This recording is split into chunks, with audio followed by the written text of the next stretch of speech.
දෙවියන් වහන්සේ අද දවස මේ පණිවිඩය තුලින් අප සමග කතා කරන්න தேவன் இந்த காலை நேரத்திலும் இந்த செய்தியின் மூலமாக எங்களை ஆசீர்வதிக்க ஆயத்தமாய் අපි ඕනෑකමින් මේ පණිවිඩයට අපේ අවධානය යොමු நாங்கள் உற்சாகமாய் கூட இந்த செய்திக்கு செவிசாய்ப்போம். දෙවියන් වහන්සේ ආපන් தேவன் நல்லவர். උන්වහන්සේගේ වචනය තුලින් අපිට ආශිර්වාද කරන්න සූදානම්. அவருடைய வார்த்தையின் மூலமாக எங்களை ஆசீர்வதிக்க அவர் ஆயத்தமாய் இருக்கிறார். සුද්ධ බයිබලයේ අපි ක්‍රියාපොත දෙවෙනි පරිච්ඡේදය 48 වෙනි පදය අපි පෙරලා ගන්නවා නම් நாங்கள் அப்போஸ்தலர் 2ஆம் அதிகாரம் 48வது வசனத்தை நாங்கள் திருப்பிக் கொள்வோம். 48 වෙනි පදය 47வது வசனம் දෙවෙනි කොටස මෙන්න මෙසේ පවසනවා. இரண்டாவது பகுதி இப்படியாக ක්‍රියා சொல்லப்படுகிறது. දෙවෙනි පරිච්ඡේදය 48 දෙවෙනි කොටස. பிரியா அப்போஸ்தலர் 2ஆம் அதிகாரம் 47வது வசனத்தில் இரண்டாவது பகுதி இப்படியாக சொல்லப்படுகிறது. ස්වාමින් වහන්සේ වනායි ගැලවෙන්නව් අය දවස් පතා ඔවුන්ට එක්කලසේක. கர்த்தர் அனுதினமும் சபையிலே சேர்த்து கொண்டு வந்தார். මගේ සෙනෙහවන්ත සහෝදර සහෝදරිය என் சகோதர சகோதரிகளே, දෙවියන් වහන්සේ වනායි ගැලවෙන්නව් සෙනගව දවස් පතා සභාවට එක්කලසේක. ரட்சிக்கப்படுகிறவர்களை கர்த்தர் அனுதினமும் சபையிலே சேர்த்து கொண்டு வந்தார். සවන් දෙන්න. நன்றாக செவி கொடுங்க. දෙවියන් වහන්සේ මනුෂ්‍යයන්ට ගැලවීම දෙනවා. தேவன் மனுஷர்களுக்கு ரட்சிப்பை கொடுக்கிறார். පාපයෙන් ශාපයෙන් දෙවියන් වහන්සේ මනුෂ්‍යයන්ව ගලවනවා. பாவத்திலிருந்து சாபத்திலிருந்து ஜனங்களை மனுஷர்களை தேவன் மீட்டுக் கொள்கிறார். ගැලවෙන්නව් මනුෂ්‍යව දෙවියන් වහන්සේ තනි කරන්නේ නැහැ. ரட்சிக்கப்படுகின்ற ஜனங்களை தேவன் தனிமைப்படுத்துவார். ගැලවෙන්නව් මනුෂ්‍යව දෙවියන් වහන්සේ අත්හරින්නේ නැහැ. ரட்சிக்கப்படுகிற ஜனங்களை தேவன் கை விட்டு ඒ விடுவதில்லை. ගැලවෙන මනුෂ්‍යව දෙවියන් වහන්සේ තමන් වහන්සේගේ සභාවට එකතු කරනවා. அந்த ரட்சிக்கப்படுகின்ற ஜனங்களை தேவன் தன்னுடைய சபைக்கு சேர்த்து ඔබ கொள்கிறார். ගැලවීම ලබලා තමයි සභාවට ආවේ. நீங்கள் ரட்சிக்கப்பட்டு தான் சபைக்கு வந்தீர்கள். ගැලවෙන්නව් කෙනාව දෙවියන් වහන්සේ අත්හැරලා දාන්නේ නැහැ. තනி කරන්නේ නැහැ. கை ரட்சிக்கப்படுகிறவர்களை அவர் தனிமைப்படுத்துவதும் இல்லை, கை விட்டு விடுவதும் இல்லை. උන්වහන්සේ සභාවට එකතු කරනවා. அவர் சபைக்கு இந்த சபையோடு கூட ஒன்றிணைக்கிறார். එසේනම් අපිට ප්‍රශ්නයක් ඇති වෙනවා. அப்படியானால் எங்களுக்கு ஒரு கேள்வி ஏற்படுகிறது. ඇයි දෙවියන් වහන්සේ සභාවට එකතු කරන්නේ? ஏன் தேவன் சபைக்குள் ஒன்று சேர்க்கிறார் என்று. සභාවක් නැතුව අපිට ජීවත් වෙන්න බැරිද? சபை இல்லாமல் எங்களால் வாழ முடியாதா? සමහරුන් ඉන්නවා சிலர் இருக்கிறார்கள், ඔවුන්ට චර්ච් එකක් ඕනේ නැහැ. அவர்களுக்கு ஆலயம் என்று ஒன்றும் ගෙවල් වල தேவையில்லை. ඉඳගෙන නමස්කාර කරනවා. வீட்டில் இருந்து அவர்கள் ஆராதிப்பார்கள். ගෙවල් වල ඉඳගෙන යාඥා කරනවා. வீட்டில் இருந்து அவர்கள் ஆராதனை ඔවුන් செய்வார்கள். කියන අපි චර්ච් වලට යන්නේ නැහැ. அவர்கள் சொல்வார்கள், நாங்கள் ஆலயங்களுக்கு போவதில்லை, අපිට චර්ච් එකක් නැහැ. எங்களுக்கு ஆலயம் என்று අපි ஒன்றும் இல்லை. පුරුදු වෙලා ඉන්නේ අපේ ගෙදර ඉඳලා යාඥා කරන්න. நாங்கள் பழகி இருப்பது நாங்கள் வீட்டில் இருந்து ஜெபம் අපි பண்ணுவதற்கு. පුරුදු වෙලා ඉන්නේ අපේ ගෙදර ඉඳලා බයිබලය කියවන්න. நாங்கள் பழகி இருப்பது வீட்டில் இருந்து வேதாகமத்தை අපි පුරුදු வாசிப்பதற்கு. වෙලා ඉන්නේ අපේ ගෙදර ඉඳලා දෙවියන් වහන්සේට ස්තුති ප්‍රශංසා කරන්න. நாங்கள் பழகி இருப்பது நாங்கள் வீட்டில் இருந்து தேவனை துதித்து நமஸ்கரிப்பதை.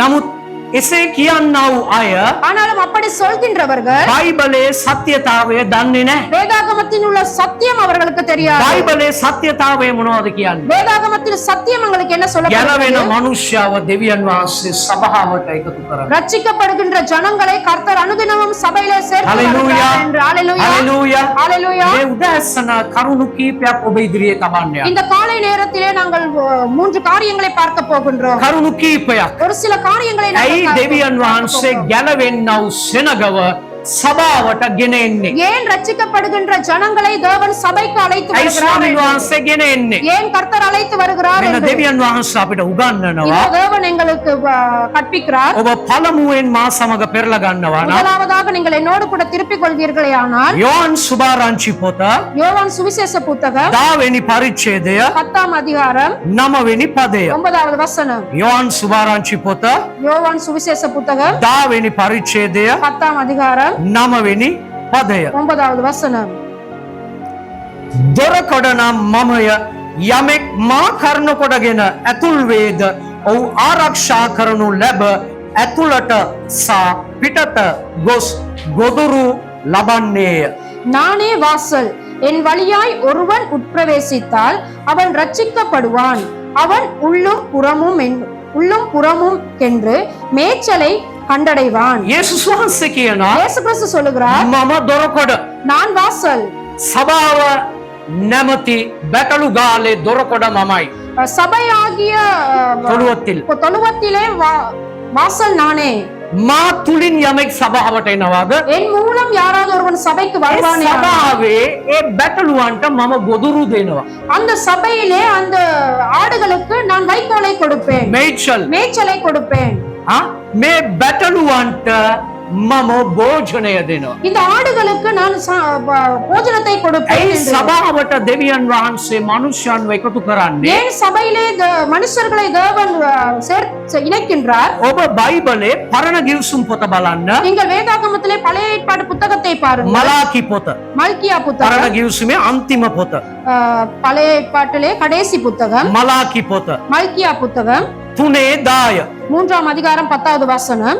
හරි පළවෙනි කොටස මම කියවන්නම් முதலாவது பகுதியை நான் வாசிக்கிறேன். මගේ ගෘහයේ භෝජන තිබෙන පිණිස என் ஆலயத்திலே ஆகாரம் உண்டாயிருக்கும்படி. එතන මොනවද සඳහන් இந்த කරන්නේ இடத்தில் என்ன சொல்லப்படுகிறது? මගේ ගෘහයේ භෝජන තිබෙන පිණිස என் ஆலயத்திலே ஆகாரம் உண்டாயிருக்கும்படிக்கு නුඹලාගේ ඔතු සියල්ල ගබඩාගෙට ගෙන එන්න කියලා සඳහන් කරනවා தசம பாகங்களை எல்லாம் பண்டக சாலையிலே கொண்டு வாருங்கள் என்று එතකොට මෙතන சொல்லப்படுகிறது. මොනවද සඳහන් කරන්නේ ஆனா இந்த இடத்துல என்ன சொல்லப்படுகிறது? සභාව තුල මොනවද තියෙන්නේ சபைக்குள்ள என்ன இருக்கிறது? භෝජන තිබෙනවා ஆகாரம் இருக்கிறது. මොන භෝජනද තිබෙන්නේ என்ன ஆகாரம் இருக்கிறது? සභාව තුල තිබෙන්නේ ආත්මික භෝජන சபைக்குள் இருப்பது பரிசுத்த ආත්මික භෝජන ஆவிக்குரிய ஆகாரம். ආත්මික භෝජන සභාව තුල තිබෙනවා ஆவிக்குரிய ஆகாரம் சபைக்குள் එතකොට இருக்கிறது. ආත්මික භෝජන සභාව තුල තිබෙන නිසා ஆவிக்குரிய ஆகாரம் சபைக்குள் இருக்கிறது ඔබවත් நிமித்தம், මාවත් දෙවියන් වහන්සේ කැමති පෝෂණය කරන්න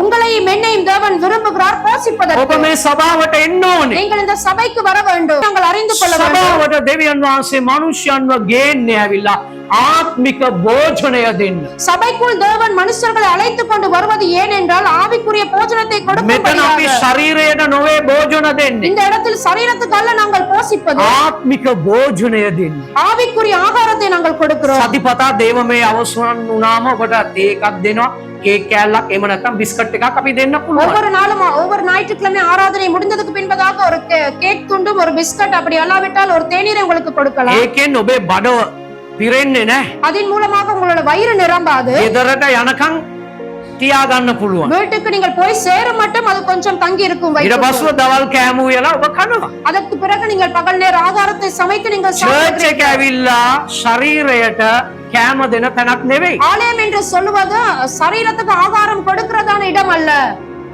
ආත්මයට කෑම දෙන්නව ස්ථානය ஆவிக்கு ஆகாரம் கொடுக்கிறதான இடம். ඔබේ ආත්මයට භෝජනය ඕනේ உங்களுடைய ஆவிக்கு ஆகாரம் வேண்டும். ඔබ බුරියානි කාලා පළක් නැහැ நீங்கள் பிரியாணி சாப்பிட்டு எந்த ஒரு பிரயோஜனம் ශරීරයට ෆ්‍රයිඩ් රයිස් එකක් කාලා පළක් නැහැ சரீரத்துக்கு பிரைட் ரைஸ் சாப்பிட்டு பிரயோஜனம் இல்லை. ශරීරයට නාසිගුරන් කාලා පළක් නැහැ சரீரத்துக்கு நாசி குரான் சாப்பிட்டு பிரயோஜனம் இல்லை.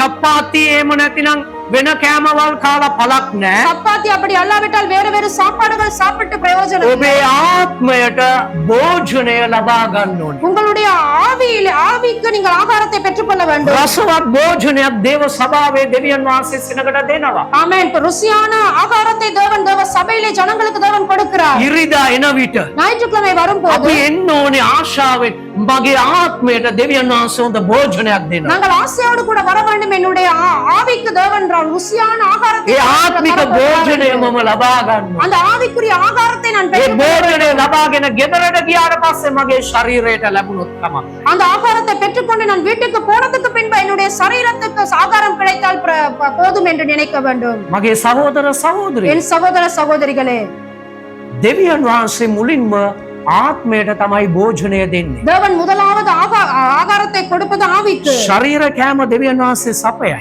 சரீரத்துக்கு ஏற்ற சாப்பாடை தேவன் கொடுப்பார். දෙවියන් වහන්සේ සියල්ල ලබා දෙනවා தேவன் எல்லாவற்றையும் பெற்றுக் கொடுப்பார். ගෙදරට ගියාට පස්සේ මොනවද උයන්නේ வீட்டுக்கு போனதுக்கு அப்புறம் என்ன சமைப்பது? ඒ ගැන දුක් වෙන්න අවශ්‍ය அதை குறித்து துக்கப்பட வேண்டிய அவசியம் இல்லை. නැහැ උදෑසන ගෙදරින් පිටත් වෙන විට நாங்கள் காலையிலே வீட்டில் இருந்து நாங்கள் ஆயத்தப்பட்டு இங்கே තේ එකක් வரும்போது විතරයි බීලා එන්නේ ஒரு தேநீரை மாத்திரமே குடித்து තේ விட்டு එක வருவோம். බීලා අපි මෙතනට එනවා தேநீரை குடித்துவிட்டு நாங்கள் இந்த இடத்துக்கு வருவோம். මෙතන ඉවර වුණාට පස්සෙ මෙතන අපි තේ එකක් බොනවා இந்த இடத்தில் ஆராதனை முடிந்ததுக்கு பின்பதாக இந்த இடத்திலும் இருந்து நாங்கள் தேநீரை ஒன்று අපි குடிப்போம். මේක ඉවර කරලා යන්න ඕනේ ඔරණ මද්‍රව්‍ය පුනරුත්ථාපනයේ කඳවුරට. நாங்கள் இந்த ஆராதனை முடித்துவிட்டு நாங்கள் போக வேண்டும். ஒரண பிரதேசத்தில் இருக்கிற போதை வஸ்துக்கு அடிமைப்பட்டவர்களுடைய සාක්ෂියක් ඇටියට මම කියන්න. நான் சாட்சியாக கூட சொல்லுகிறேன். ගිය සතියේ මෙතන දේවමය වුණා මට හරි බඩගිනි. இந்த போன கிழமை ஆராதனை முடிந்ததுக்கு பின்பதாக எனக்கு மிகவும் பசியாய் கூட நான் இருந்தேன். සිස්ටර්ට හරි බඩගිනි.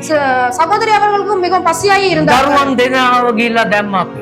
2 பிள்ளைகளையும் கொண்டு போய் நாங்கள் ஒரு சகோதரின் வீட்டுக்கு ඊට පස්සේ බයික් එක අරගෙන අපි යනවා. பின்பதாக பைக்கை எடுத்துக்கொண்டு நாங்கள் போனோம். මොකද දෙකමාර වෙද්දී අපි ඔරණ මද්‍රව්‍ය පුනරුත්ථාපන සේවය කරන්න ඕනේ. ஏனென்றால் நாங்கள் ஒரு 2:30 மணி ஆகும் போது ஒரண ட்ரக் அடிக்ட் சென்டர்ல நாங்கள் ஊழியம் செய்ய வேண்டும். බයික් එකේ අපි යනවා. நாங்கள் பைக்ல போய் යනකොටත් හරිම බඩගිනි. போகும்போது மிகவும் பசியாய் ඒතකොට கூட සිස්ටර්ත් இருந்தது. කිව්වා කඩයක් ළඟ නවත්තලා මොනවාරි කාලා යමු. அந்த நேரத்துல சகோதரி சொன்னால் ஒரு கடைக்கோரமாய் நிப்பாட்டி விட்டு ஏதாயிலும் சாப்பிட்டு விட்டு போவோம் என்று මම බැලුවා நான் பார்த்தேன். කඩයක් ළඟ නවත්තලා දැන් කෑම කන්න ගියොත් තවත් පරක්කු. ஒரு கடைக்கோரத்தில் நிப்பாட்டி சாப்பாடு சாப்பிட போனால் இன்னும் தாமதமாகிவிடும். දෙවියන් වහන්සේගේ සේවය මට වැදගත්. தேவனுடைய ஊழியம் எனக்கு மிகவும் முக்கியம். ඒ නිසා මම සේවය කරන්න ඕනේ කියලා හිතාගෙන සිස්ටර්ට කිව්වා ගිහිල්ලා එනකොට අපි මොනවාරි කමු. நான் ஊழியம் நேரத்துக்கு ஊழியம் செய்ய வேண்டும் என்று நினைத்து கொண்டு சகோதரிக்கு சொன்னேன். போய் வரும்போது நாங்கள் ஏதாயிலும் சாப்பிடுவோம் என்று. ඉතින් එයාත් හරි කියලා කිව්වා. அவளும் சரி என்று சொன்னார். දෙන්නම බයික් එකේ යනවා. 2 பேரும் பைக்ல போனோம். දැන්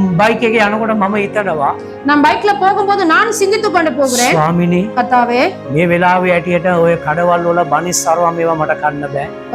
கடைகளுக்கு போய் இந்த நேரத்தின் அடிப்படையிலே பனிஸ் அது சாப்பிட முடியாது. අද කෑමක් කෑවොත් හොඳයි. நல்ல ஒரு சாப்பாடு சாப்பிட்டால் மிகவும் நல்லா ඊට වඩා இருக்கும். මට ඕනේ ඔබගේ සේවය. ஆனாலும் அதை விட எனக்கு அவசியமா இருப்பது உம்முடைய ஊழியத்தை செய்வது. ගිහිල්ලා ඒ පුනරුත්ථාපනයේ කඳවුරේ සහෝදරයන්ට සේවය කරනවා. போய் அந்த ட்ரக் அடிக்ட் சென்டர்ல அந்த சகோதரர்களுக்கு ஊழியம் செய்து கொண்டிருக்கிறோம்.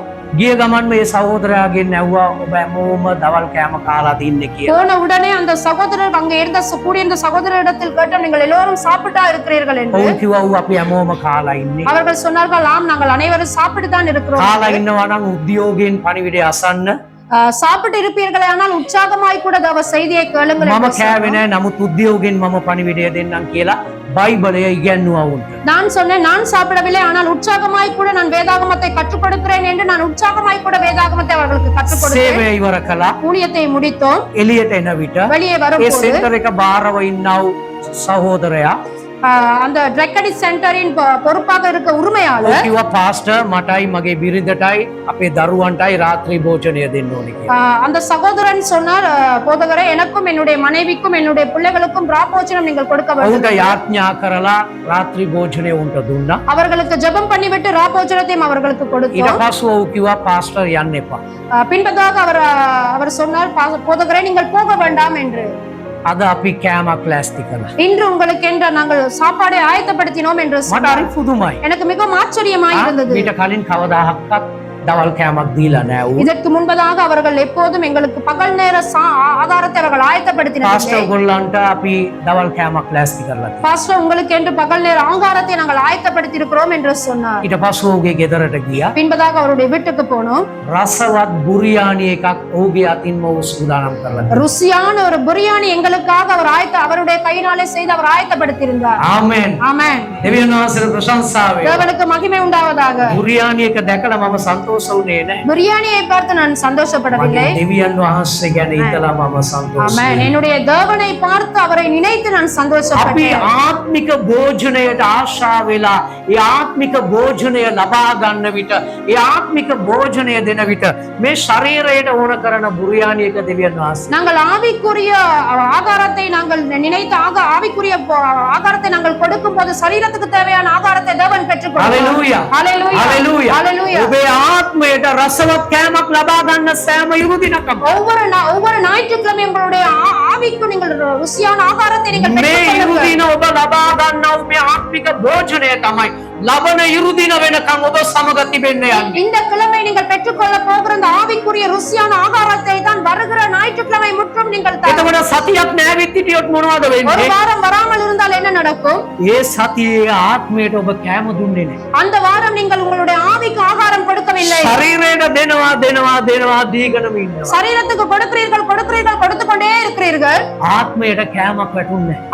ஆவிக்கு எந்த ஒரு ஆகாரமும் விழவில்லை. දැන් සති දෙකක් ආවේ නැහැ කියන්නකො. 2 வாரம் வரவில்லை என்று நினைப்போம். සති දෙකක් ඔබ ආත්මයට කෑම දුන්නේ නැහැ. 2 வாரம் உங்களுடைய ஆவிக்கு நீங்கள் ஆகாரம் கொடுக்கவில்லை. සති 3ක් ආවේ නැහැ කියන්නකො. 3 வாரம் நீங்கள் வராமல் සති இருந்திருந்தால் 3ක් ඔබේ ආත්මයට කෑම දුන්නේ නැහැ. 3 வாரம் உங்களுடைய ஆவிக்கு நீங்கள் ஆகாரம் கொடுக்கவில்லை. මාසයක්. 1 மாதம். සමහරුන් ඉන්නවනේ මාසයක් කියන්නේ නැහැ පල්ලියට. சிலர் இருப்பார்கள் 1 மாதம் ஆலயத்துக்கு போக மாட்டார்கள். මම දන්නේ නැහැ කොහොමද ඉන්නේ කියලා. எனக்கு தெரியாது அவர்கள் எப்படி இருக்கிறார்கள் என்று. මාසයක් ඒ ආත්මික මනුෂ්‍යයට කෑම ලැබිලා නැහැ. 1 மாதம் அந்த ஆவிக்குரிய மனுஷனுக்கு எந்த ஒரு ஆகாரமும் නමුත් ශරීරය ශක්තිමත්. ஆனாலும் சரீரன் பலனாய் இருக்கும். ශරීරයට දවසට 3 වේලම දෙනවා යා. சரீரத்துக்கு ஒரு நாளைக்கு 3 வேளையும் கொடுப்பார்கள். යා ඉන්න බිල්ඩර් කෙනෙක් වගේ. பில்டரை போல அவர் இருப்பார். යා හොඳට මහත් වෙලා ඉන්නවා. அவர் நல்லா கொழுத்து போயிருப்பார். තරබාරුවට ඉන්නවා. කොහෙන් කැපුවත් කිලෝ එකක් කියන්නේ සමහරක් අයට. ඒ වගේ ආ ඉන්නවා. நல்ல உயரம் தடிப்பமாக கூட இருப்பார்கள். எங்க வெட்டினாலும் 1 கிலோ என்று சொல்லுவார்கள். அப்படியே இருப்பார்கள். නමුත් ආත්මයට කෑම.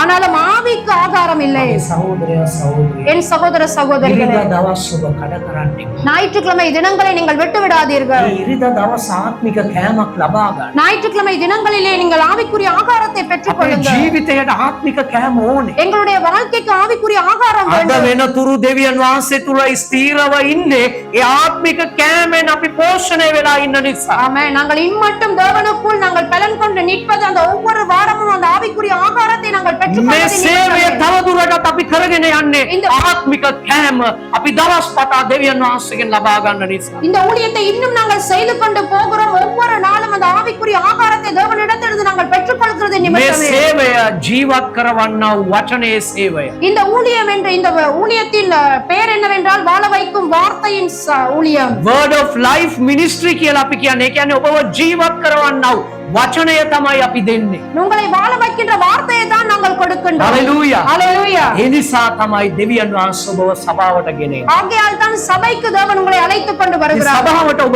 එන්න ඕනේ ඉරුදින. ඇයි? ආත්මික භෝජනයක් ලබාගෙන நீங்கள் යන්න. ஞாயிற்றுக்கிழமை சபைக்கு வர வேண்டியது முதல் காரணம் என்னவென்றால் நீங்கள் ஆவிக்குரிய ஆகாரத்தை பெற்றுக்கொள்ளும்படியாக. ආත්මික භෝජනය ඔබ ලබා ගත්තත් දවල්ට අවශ්‍ය කරන කෑම රැට අවශ්‍ය කරන භෝජන දෙවියන් වහන්සේ. ஆமென். நீங்கள் ஆவிக்குரிய ஆகாரத்தை நீங்கள் காலையில் வந்து பெற்றுக்கொள்ளும் போது பகல் நேர சரீரத்துக்கு தேவையான ஆகாரம், இரவு நேரம் சரீரத்துக்கு தேவையான ஆகாரத்தை அவர் பெற்றுக் கொடுப்பார். දෙවනුව இரண்டாவதாக, ඇයි දෙවියන් වහන්සේ ඔබව සභාවට එකතු කරන්නේ? ஏன் தேவன் சபையிலே உங்களை ඇයි ඔබව இணைக்கிறார்? සභාවට ගෙනෙන්නේ? ஏன் சபைக்கு அழைத்து வருகிறார்? යෝහන් සුභාරංචිය 10 වෙනි පරිච්ඡේදයේ 10 වෙනි පදය. யோவான் சுவிசேஷ புத்தகம் 10ஆம் அதிகாரம் 10வது வசனம். 10 10ஆம் அதிகாரம் 10வது வசனம். සොරා එන්නේ සොරකම් කරන්ටත් මරන්ටත් විනාශ කරන්ටත් පමණක් කිය. திருடன் திருடவும் கொல்லவும் அழிக்கவும் வருகிறானே என்று வேறொன்றுக்கும் வாரான். මෙන්න මෙතන පවසන සොරෙක් ගැන. இந்த இடத்தில் சொல்லப்படுகிறது ஒரு திருடனை பற்றி. කවුද මේ සොරා? யார் இந்த திருடன்? මේ සොරා ඇවිල්ලා යක්ෂයා. இந்த திருடன் என்று சொல்பவன் பிசாசு. අද මේ යක්ෂයා නැමැති සොරා இந்த திருடனாகிய பிசாசு බලාගෙන ඉන්නවා මනුෂ්‍යයන්ගේ ජීවිත සොරකම් කරන්න. பார்த்து கொண்டிருக்கிறான் மனுஷனுடைய வாழ்க்கையை திருடும்படியாக. මනුෂ්‍යයන්ගේ ජීවිත සොරකම් කරන්න මේ සොරා බලාගෙන ඉන්නවා. மனுஷர்களுடைய ஜீவியத்தை திருடும்படியாக இந்த திருடன் பார்த்து දැන් கொண்டிருக்கிறான். එතකොට මේ සොරා මොනවද කරන්නේ? அப்படியானால் இந்த திருடன் என்ன செய்கிறான்? සභාවත් එක්ක යමෙක් නැතිනම් சபையோடு கூட ஒருவன் இல்லாவிட்டால், සභාවට යන්නේ නැතිව කෙනෙක් ඉන්නවා නම් சபைக்கு போகாமல் ஒருவன் இருப்பானே ඒ ஆனால் කෙනාගේ ජීවිතය සොරකම් කරනවා.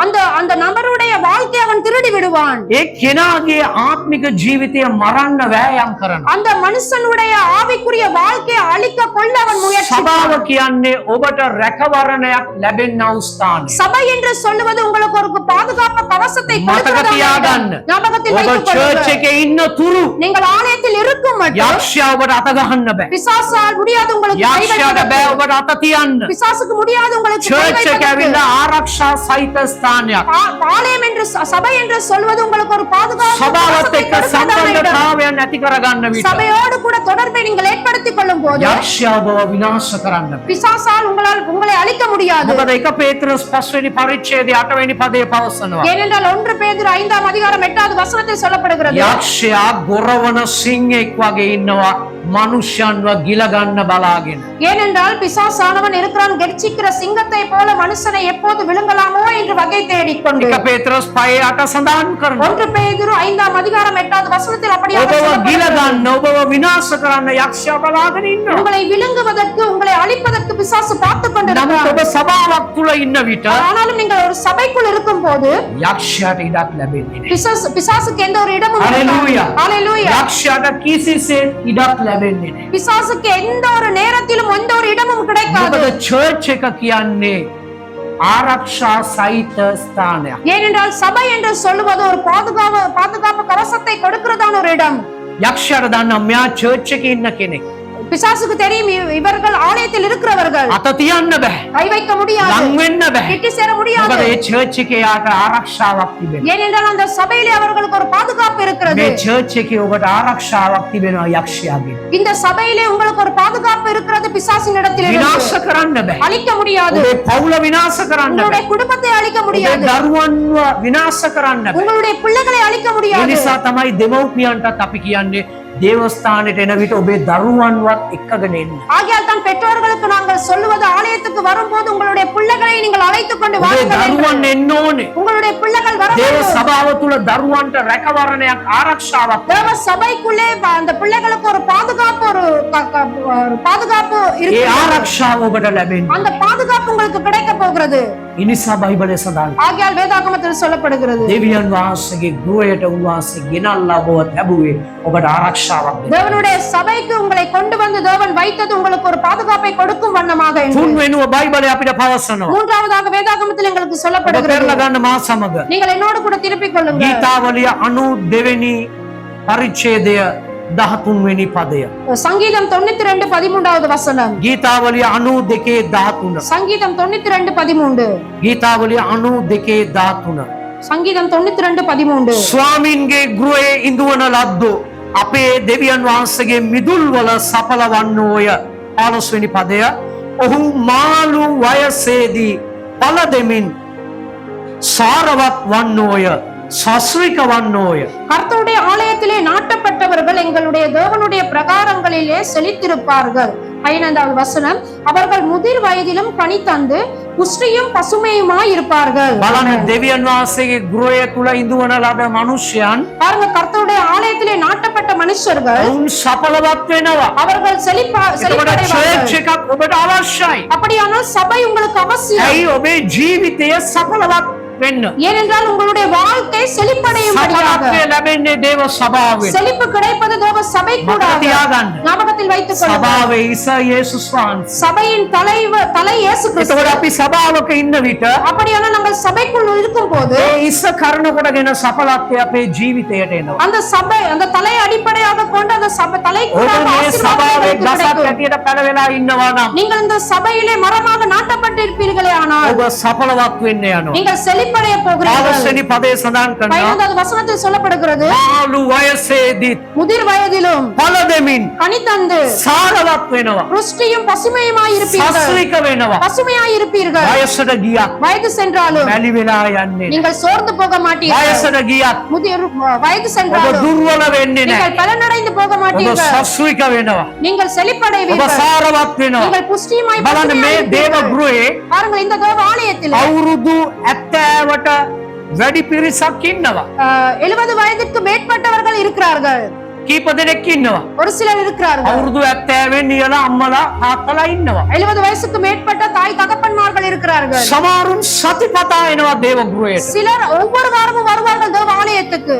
අවුරුදු 72යි. 72 வயது, අවුරුදු 73යි. 73 வயது. කිසිම අමාරුවක් නැහැ. எந்த ஒரு வருத்தமும் இல்லை. වැඩ කරන්නේ නිකන් කඩියා වගේ. வேலை செய்வார்கள் ஒரு எறும்பை போல. ගොඩක් සන්තෝෂයි. மிகவும் சந்தோஷம், ගොඩක් සන්තෝෂයි. மிகவும் சந்தோஷம். පසුගිය සතියේ අපි සිකුරාදා දවසක තාත්තා කෙනෙක්ව බලන්න ගියා. போன வெள்ளிக்கிழமை நாங்கள் ஒரு தகப்பனாரை சந்திக்கும்படியாக ඒ போனோம். තාත්තා ටිකක් ශාරීරික දුර්වලව සිටියා. அந்த தகப்பனார் அவருடைய சரீர பிரகாரமாக கொஞ்சம் ශරීරය පොඩක් බැලීනව තිබුණා. அவருடைய சரீரம் கொஞ்சம் பலன் அற்று இருந்தது. අවුරුදු 70 නියල. 70 வயதுக்கு மேற்பட்ட ஒரு தகப்பனார். නමුත් අපි ගිහිල්ලා බැලුවා කතා බහ කළා. ඔහු වෙනුවෙන් අපි ආඥා நாங்கள் போய் பார்த்து அவருக்காக அவரோடு பேசி அவருக்காக நாங்கள் ஜெபம் අද பண்ணினோம். දවස දේව ගෘහය ඔහුව දකිනවා. இன்றைய நாளிலே தேவ சமூகத்திலே நாங்கள் அவரை දැන් காண்கிறோம். බලන්න සස්වික වෙලා සඵලවත් වෙලා සාරවත් වෙලා හොඳ සුවයෙන් ජීවත්. பாருங்கள் அவர் செழிப்பாய் அடைந்து புஷ்டியாயும் பசுமையாயும் நல்ல சந்தோஷமாய் கூட ඔබ இருக்கிறார். චර්ච් එකට එන්න ඔබේ සුවය වැඩි වෙනවා. நீங்கள் ஆலயத்துக்கு வர வர உங்களுடைய சுகம் அதிகரிக்கப்படும். සමහරක් අය 40ට ආවේ නැහැ. சிலர் வந்து 40 வயதுக்கும் வரவில்லை, අවුරුදු 35ටත් ආවේ නැහැ. 35 வயதுக்கும் வரவில்லை. කොන්දේ අමාරු. ஐயோ இடுப்பு வலிக்குதே, අනේ මේ දනිස් අමාරු. ஐயோ முழங்கால் வருத்தம், ඇඟපත හරි අමාරු. ஐயோ மேல் சரியான மாதிரி வருத்தம், කොන්ද පාත් වෙලා වැඩක් කරන්න බෑ. இடுப்பை குனிந்து வேலை செய்ய முடியவில்லை, මීටර් 500ක් ඇවිදින්න බෑ. 500 மீட்டர் நடக்கவும் முடியாது, හරිම දුර්වලයි. மிகவும் பலவீனப்பட்டு දැන් අවුරුදු போயிருக்கிறார்கள். 30ේදීම ඕක වෙනවා නම් 30 வயதிலே அது நடக்குமானால் හිතලා බලන්න මේ අය අවුරුදු 60ක් වෙද්දී பாருங்கள் இந்த நபர்கள் 60 வயது ஆகும் போது ඇරමිටියක් මදි මේගොල්ලන්ට. ஒரு ஊன்றுகோலும் போதாது இவர்களுக்கு. සමහරක් අය ඉන්නවා சிலர் இருக்கிறார்கள் දේව ගෘහයට එන අය தேவ ஆலயத்துக்கு வருகிறவர்கள் කොච්චර වයසට ගියා எவ்வளவு வயது சென்றாலும் කඩිස්සරව ඉන්නේ. சுறுசுறுப்பாய் இருப்பார்கள்,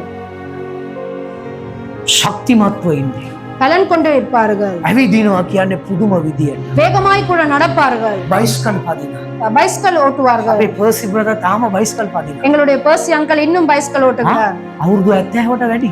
70 வயதுக்கு மேற்பட்டவர் அவர். දෙවියන් වහන්සේගේ සුවය. தேவனுடைய சுகம்.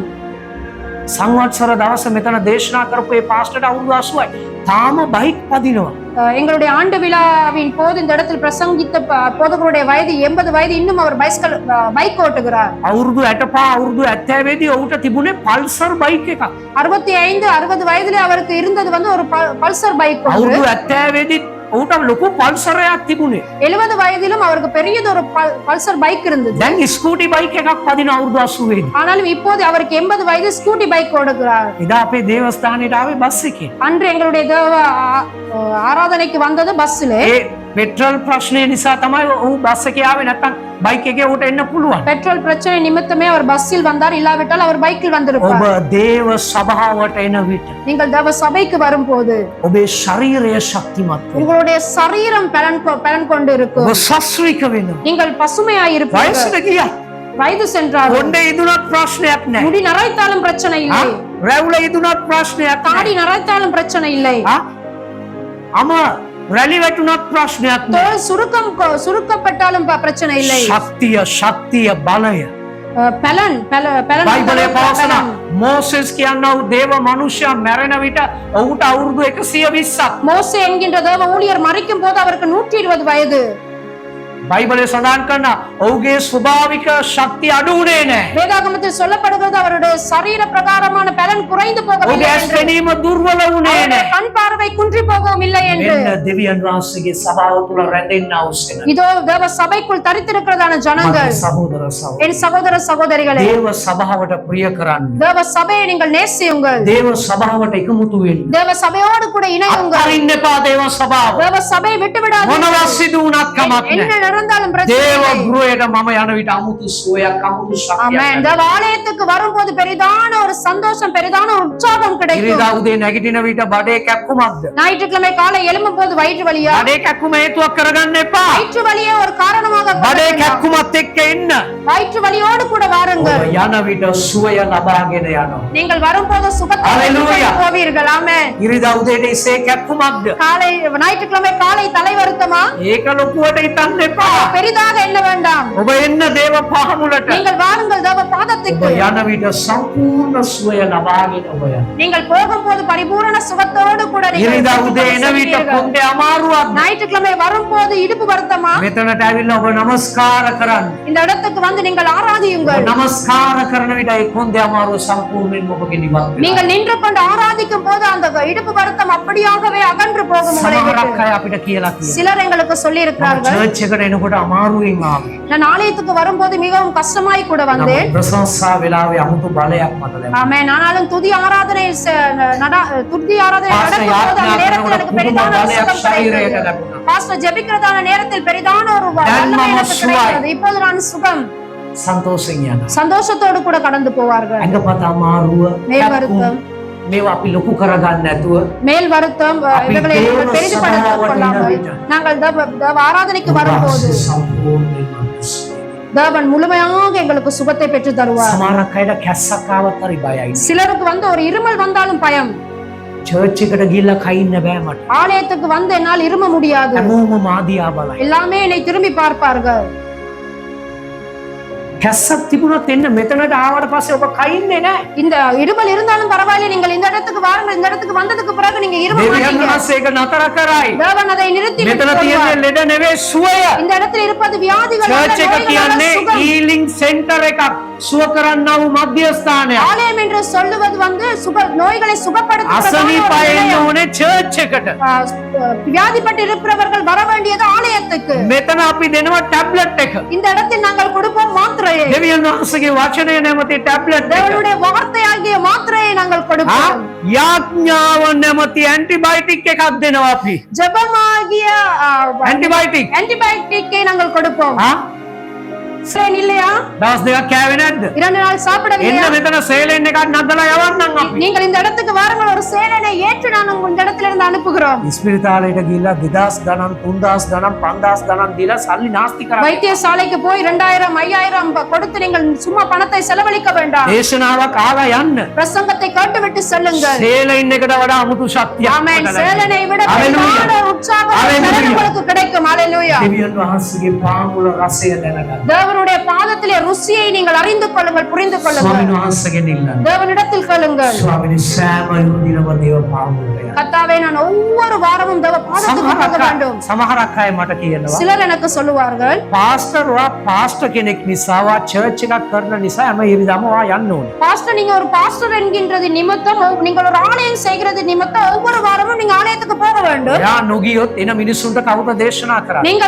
நீங்கள் போகாவிட்டால் வருகிற ஜனங்களுக்கு யார் பிரசங்கிப்பது? නමුත් මම පාස්ටර් කෙනෙක් වෙන්න කලින් ஆனாலும் நான் ஒரு போதகரா ஆகுவதற்கு ඔබ முன்பு වගේ සාමාන්‍ය සහෝදරයෙක් ඇටියට සහෝදරියක් ඇටියට හිටපු දවස්වල උங்களைப் போல- එක ඉරිදාවක්වත් මං කඩ කරන්නේ නැහැ. உங்களைப் போல சாதாரணமாக சகோதரனாக சகோதரியாக அமர்ந்து நான் பிரசங்கம் கேட்கிற நேரத்திலும் கூட நான் ஒரு ஞாயிற்றுக்கிழமை கூட நான் එක விட்டு விட ඉරිදා மாட்டேன். දවසක්වත් කඩ කරන්නේ නැහැ. ஒரு ஞாயிற்றுக்கிழமை கூட நான் விட்டு விட்டதில்லை. කොච්චර අමාරුව තිබුණත් எவ்வளவு கஷ்டமாய் வருத்தங்கள் இருந்தாலும் දෙවියන් වහන්සේගේ පාමුලට යන්න. தேவனுடைய பாதத்துக்கு போவேன். කොච්චර අමාරුව තිබුණත් සේවය කරන්න. எவ்வளவு கஷ்டமாய் இருந்தாலும் ஊழியம் செய்வேன். මම දැකලා තියෙනවා.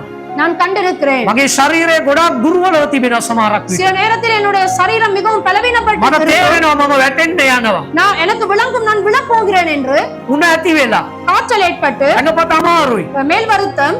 නමුත් ஆனாலும் සේවය කරන දවස්වල මම ස්ටේජ් එකට නගිනකොට ஊழியம் செய்கின்றதான காலத்திலே நான் ஸ்டேஜில் ஏறும் போது ඒ ශරීරයේ දුර්වලකම් සියල්ලම සම්පූර්ණයෙන්ම පාවෙලා යනවා. ஆமென். அந்த சரீரத்தில் இருக்கிற சகல பலவீனங்களும் அப்படியே என்னை விட்டு அகன்று ඔබ ඔබට සුවය තිබෙනවා. தேவ சபைக்குள் உங்களுக்கு சுகம் இருக்கிறது. අසනීපව හිටියත් මුලින්ම ඔබ දේව පාමුලට එන්න. நீங்கள் வியாதிப்பட்டு இருந்தாலும் முதலாவது நீங்கள் தேவ சமூகத்துக்கு வாருங்கள். ඊට පස්සේ කල්පනා කරන්න අවසර යමුද නැද්ද කියලා. பின்பதாக யோசியுங்கள், மாலை போவோமா வேண்டாமா என்று. දෙවියන් වහන්සේගේ පාමුල ඔබට සුවය ශක්තිය තිබෙනවා.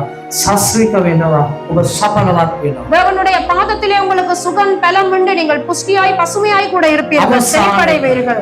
கடைசியாக මේ දේ ඔබට පවසලා මම යාඥා இந்த කරන්නේ. காரியத்தை உங்களுக்கு சொல்லிவிட்டு நான் ஜெபிக்க போகிறேன். එබ්‍රේව් 13 වෙනි පරිච්ඡේදය පෙරලා ගන්න සෑම. எபிரேயர் 13ஆம் அதிகாரத்தை திருப்பிக் கொள்ளுங்கள். එබ්‍රේව් 13 වෙනි පරිච්ඡේදය. எபிரேயர் 13ஆம் அதிகாரம். 13 எபிரேயர் 13ஆம் அதிகாரம் 17 14வது வசனம் 17 17வது வசனம். එබ්‍රේව් 13 17 எபிரேயர் 13ஆம் அதிகாரம் නුඹලාගේ ප්‍රධානියෝ உங்களுடைய பிரதானிகள் ගණන් දෙන්න සිටින්නන් මෙන් නුඹලාගේ ආත්ම ගැන රැකබලා සිටිති. உங்களை நடத்துகிறவர்கள் உங்கள் ஆத்துமாக்களுக்காக உத்தரவாதம் பண்ணுகிறவர்களாய் விழித்திருக்கிறவர். ඔවුන් සුසුම්ලමින් එසේ කොළොත් නුඹලාට අලාභ බැවින් සුසුම්ලමින් නොවේ ප්‍රීතියෙන් එසේ කරන පිණිස ඔවුන්ට කීකරුව යථාර්ථය අල්ලා. விழித்திருக்கிறவர்கள் அவனை இருக்கிறபடியினால் அவர்கள் சந்தோஷத்தோட அல்ல, துக்கத்தோட அல்ல, சந்தோஷத்தோட அதை செய்யும்படி அவர்களுக்கு கீழ்ப்படிந்து அடங்குங்கள். அவர்கள் துக்கத்தோட அப்படி செய்தால் அது உங்களுக்கு பிரயோஜனமாய் இருக்க மாட்டாதே. බයිබලය පවසනවා. வேதாகமத்தில் சொல்லப்படுகிறது. බයිබලය පවසනවා. வேதாகமத்தில் ඔබගේ சொல்லப்படுகிறது. ප්‍රධානියෝ உங்களை நடத்துகிறவர்கள் ඔබගේ ප්‍රධානියෝ ඔබගේ ආත්ම ගැන රැකබලාගෙන සිටිනවා. உங்களை நடத்துகிறவர்கள் உங்களுடைய ஆத்துமாவுக்காக உத்தரவாதம் கொண்டவராய் ඒ இருக்கிறார். නිසා ஆகையால் ඔබ මොනවද කරන්න ඕනේ? நீங்கள் என்ன செய்ய வேண்டும்? ඔබ කීකරු වෙලා ඔබ යටහත් වෙන්න ඕනේ. அவர்களுக்கு கீழ்ப்படிந்து நீங்கள் அடங்க வேண்டும். දෙවියන් වහන්සේ බලාපොරොත්තු වෙනවා. தேவன் எதிர்பார்க்கிறார். සභාවට නායකයෙක් ඉන්නවා. சபைக்கு ஒரு தலைவன் ඇයි இருக்கிறார். සභාවට නායකයෙක් දෙන්නේ? ஏன் சபைக்கு என்று ஒரு ඒ தலைவனை கொடுக்கிறார்? සභාවේ නායකයා සභාවේ සෙනගගේ ආත්ම ගැන නිතරම රැක බලාගෙන සිටිනවා. அந்த சபையின் தலைவர் நித்தமும் அந்த சபையில் இருக்கிற ஆத்துமாவை குறித்து அவர் உத்தரவாதம் பண்ணுகிறவராய் රැක இருக்கிறார். බලාගෙන සිටිනවා. அவர் உத்தரவாதம் ඔබ பண்ணுகிறவராய் දන්නවා இருக்கிறார். මේ church එකේ ඔබ හැම කෙනා ගැනම මම රැක බලාගෙන සිටිනවා. உங்களுக்கு தெரியுமா இந்த ஆலயத்திலே உங்களை குறித்து உங்கள் அனைவரையும் குறித்து நான் பாதுகாத்துக் ඔබ கொண்டிருக்கிறேன். දන්නේ නැහැ. உங்களுக்கு தெரியாது. ඔබ වෙනුවෙන් පාස්ටර් යාඥා කරනවද නැද්ද කියලා ඔබ දන්නේ නැහැ. உங்களுக்காக போதகர் ஜெபிக்கிறாரா இல்லையா என்று உங்களுக்கு ඔබ தெரியாது. වෙනුවෙන් මම කොච්චර වෙලා දේව පාමුල දන දානවද කියලා ඔබ දන්නේ නැහැ. உங்களுக்காக நான் எவ்வளவு நேரம் தேவ பாத முழங்கால் படியிடுகிறேன் என்று உங்களுக்கு ඔබ தெரியாது. එකිනෙකාගේ නම් කියලා මම යාඥා කරනවද නැද්ද කියලා ඔබ දන්නේ නැහැ. உங்கள் ஒவ்வொருவருடைய பேரையும் சொல்லி நான் ஜெபிக்கிறேனா இல்லையா என்று உங்களுக்கு தெரியாது. සමහරක් විට ඔබ මං වෙනුවෙන් යාඥා කරනවද නැද්ද කියලා මම දන්නේ. சில நேரத்தில் நீங்கள் எனக்காக ஜெபிக்கிறீர்களா இல்லையா என்று எனக்கு தெரியாது. ඔබේ හැම පවුලක් වෙනුවෙන්ම සෑම දිනකම මම යාඥා. ஆனாலும் உங்கள் ஒவ்வொரு குடும்பங்களுக்காகவும் ஒவ்வொரு தினமும் நான் ஜெபிக்கிறேன். පොඩි දරුවන් වෙනුවෙනුත් යාඥා. சிறு பிள்ளைகளுக்காகவும் நான் ஜெபிக்கிறேன். ඔබ ගැන මම වග කියන්න ඕනේ දෙවියන් වහන්සේට. உங்களை குறித்து நான் தேவனுக்கு உத்தரவாதம் பண்ண வேண்டும். රෙස්පොන්සිබිලිටි එකක් මට තිබෙනවා. உங்களை குறித்து ஒரு உத்தரவாதம் எனக்கு இருக்கிறது. ඔබ සභාවක ඉන්න විට நீங்கள் ஒரு சபைக்குள் இருக்கும் போது සභාව ඔබට සේවය කරයි. சபை உங்களுக்கு ஊழியம் செய்யும். සභාව ඕනේ ඔබට. சபை இன்று உங்களுக்கு வேண்டும். සභාවත් එක්ක ඔබ සම්බන්ධතාවයෙන් තියාගන්න. சபையோடு கூட நல்ல ஒரு தொடர்பை நீங்கள் ஏற்படுத்திக் ඔබට கொள்ள මොන வேண்டும். දෙයක් සිදු වුණොත් සභාව ඉදිරිපත් වෙන්න ඕනේ. உங்களுக்கு என்ன நடந்தாலும் சபை முன் வர வேண்டும். සුබ දෙයක් හෝ අසුබ දෙයක්. சுப காரியமோ අපේ සභාවේ සෙනග කියලා අපි කියන්නේ. எங்களுடைய சபை ஜனங்கள் என்று நாங்கள் சொல்லுவோம். ඔබේ විවාහ මංගල්‍යද? உங்களுக்கு உங்கள் திருமணமா ඔබ உங்களுக்கு මේ සභාවේ කෙනෙක්ද? நீங்கள் இந்த சபையின் ஒருவரா? අපි මුල් වෙලා සෑම දෙයක්ම කරලා දෙනවා. நாங்கள் முன் வந்து எல்லாவற்றையும் செய்து கொடுப்போம். ඔබ මේ ගෙදර මේ දේව ගෘහයට එන කවුරු හරි කෙනෙක් ස්වර්ගස්ථ වුණාද? உங்களுடைய குடும்பத்திலே இந்த சபைக்கு வருகிற யாராவது இறந்து போயிருந்தால், කවුරු හරි ස්වර්ගස්ථ වුණාද? யாராவது பரலோகம் சென்றிருந்தால், ඒ කෙනාගේ අවමංගල්‍ය භූමදාන කටයුතු සියල්ලම සභාව මුල් වෙලා කරයි.